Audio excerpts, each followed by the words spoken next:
علامہ صاحب مفتی حنیف قریشی صاحب یہ حضرت ابو بکر صدیق رضی اللہ تعالیٰ عنہ کے مصلح امامت کے بارے میں کچھ عجیب بول رہے ہیں، یہ ذرا سماعت فرما لیں اور اس کے بارے میں شرعی رہنمائی فرما لیں۔ جناب حضرت ابو بکر صدیق جب مصلح پہ کھڑے ہوئے تو ان کے پیچھے مقتدیوں کی صف میں کون کون کھڑا تھا؟ علی کھڑے تھے کہ نہیں کھڑے تھے؟ بولتے جاؤ بھئی، مولا علی کھڑے تھے کہ نہیں کھڑے تھے؟ اب ذرا سنو، مولا علی پیچھے ہیں، ابو بکر صدیق آگے ہیں، ان کو مصلح پہ آگے تھاپا لگا کے کھڑا کس نے کیا؟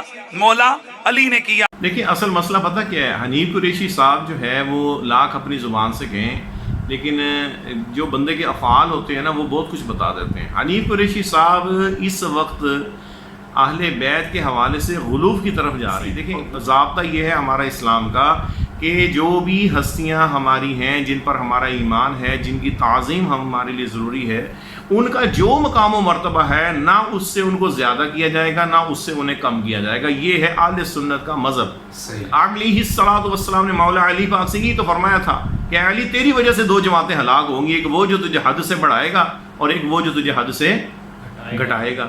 تو اب حد سے بڑھانا کیا ہے کہ جو مولا علی پاک کا مقام و مرتبہ ہے انہیں اس سے آگے لے جایا جائے، اور حد سے گھٹانا کیا ہے کہ جو ان کا مقام و مرتبہ ہے اس سے ان کو نیچے لے آیا جائے۔ اب مجھے صرف یہ بتائیے کہ مصلح امامت عطا فرمانے والے مولا علی ہیں یا امام الانبیاء علیہ الصلوۃ والسلام ہیں؟ امام علیہ السلام۔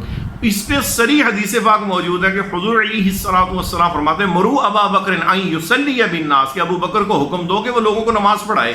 یعنی سرکار علیہ الصلوۃ والسلام نے اپنی، جب آپ کی طبیعت ناساز تھی، اس وقت اپنی موجودگی میں خود حکم دیا کہ میرے مصلح پر سیدنا ابو بکر صدیق خلیفۃ رسول اللہ بلا فصل جو ہیں ان کو حکم دو کہ وہ لوگوں کو نماز پڑھائیں۔ تو یہ تھاپڑا تو امام الانبیاء علیہ الصلوۃ والسلام کا تھا، جس کو زبردستی مولا علی پاک کی طرف یہ نسبت کر کے، تو یہ حنیف قریشی صاحب یہاں پر جناب ابو بکر صدیق کی شان بیان کرنا چاہ رہے ہیں یا ان کی مولا علی پاک کی شان بیان کرنا چاہ رہے ہیں؟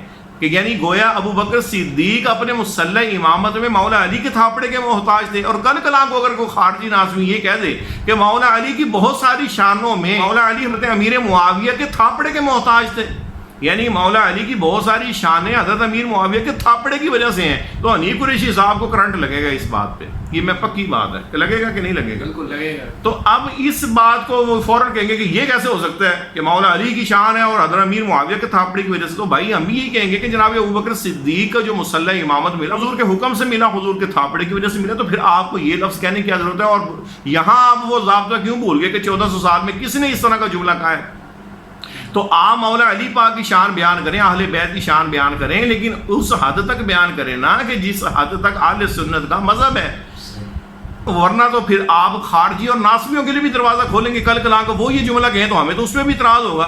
یعنی ہمارے سامنے اگر کوئی حضرت امیر معاویہ کے بارے میں رضی اللہ تعالی عنہ یہ کہ بہت ساری شانیں مولا علی کی حضرت امیر معاویہ کے تھاپڑے کی وجہ سے، تو ہم تو اس پہ بھی جواب دیں گے۔ کیوں کہ ہم تو اہل سنت ہیں، نہ ہم رافضی ہیں، نہ ہم خارجی ہیں، نہ ہم ابو بکر صدیق کے مقام کو کم برداشت کر سکتے ہیں، نہ مولا علی کے مقام کو کم برداشت کر سکتے ہیں، یہی تو اہل سنت ہے۔ تو حنیف قریشی صاحب آپ مجھے یہ بتا دینا کہ آپ یہ کہہ کے آپ کن کے ساتھ کھڑے ہیں؟ یعنی اس جملے سے رافضی خوش ہوں گے یا اہل سنت خوش ہوں گے؟ کون خوش ہوگا؟ رافضی خوش ہوں گے۔ اہل سنت کو یہ مذہب ہی نہیں ہے۔ اور دوسری بات، جناب ابو بکر صدیق کے بارے میں لوگوں نے یہ کہا، بعض لوگوں نے، کہ حضور وہ آپ کے مصلح امامت پہ کھڑے نہیں ہو پائیں گے، وہ رقیق القلب ہیں، بڑے نرم دل والے ہیں، وہ آپ کے مصلح پہ نہیں کھڑے ہو پائیں گے۔ تو حضور نے اس پر غضب اور جلال کا اظہار فرمایا، اور آپ نے اس پہ کیا فرمایا؟ فرمایا لا لا لا، نہیں نہیں نہیں، یعب اللہ والمؤمنون الا ابا بکر، فرمایا اللہ اور فرشتے ابو بکر کے سوا کسی کا تقاضا نہیں کرتے۔ تو جو فیصلہ جناب ابو بکر صدیق کے مصلح امامت کا اللہ کی طرف سے ہے، ملائکہ کی طرف سے ہے، امام الانبیاء کی طرف سے ہے، وہ فیصلہ آپ مولا علی پاک کے تھاپڑے کو قرار دے کر مجھے بتائیے آپ کس کو خوش کرنا چاہ رہے ہیں؟ تو یہ ہرگز ہمارا موقف نہیں ہے۔ یہ نبی پاک علیہ الصلوۃ والسلام نے آپ کو مصلح امامت پر کھڑا کیا، اور اس کی وجہ جناب ابو بکر صدیق کا فیضان امام الانبیاء علیہ الصلوۃ والسلام کی وجہ سے وہ تقوی ہے جس کو قرآن پاک نے فرمایا وَسَيُجَنَّبُهَا الْأَتْقَى الَّذِي يُؤْتِي مَالَهُ يَتَزَكَّى، کہ ان قریب دور رکھا جائے گا وہ سب سے بڑا پرہیزگار جو اپنا مال اس لیے دیتا ہے تاکہ وہ ستھرا ہو جائے، جو اپنا مال اس لیے اللہ کی راہ میں دیتا ہے تاکہ وہ ستھرا ہو جائے۔ تو قرآن پاک نے جن کے تقوی کی شہادتیں دی ہیں، تو یہ تقوی جو تھا یہ حضور کے ساتھ محبتیں اور وفائیں جو تھیں وہ سبب بنا کہ آپ علیہ السلام کی بارگاہ میں یہ چیزیں قبول ہوئی اور حضور نے اپنے بعد جناب ابوبکر صدیق کو اس مصلی امامت پہ رکھا. گلی گلی نگر نگر لٹایا جس نے اپنا گھر، احسان جس کا دین پر ہے، چرچ جس کے عرش پر لگے گا نعرہ فرش پر.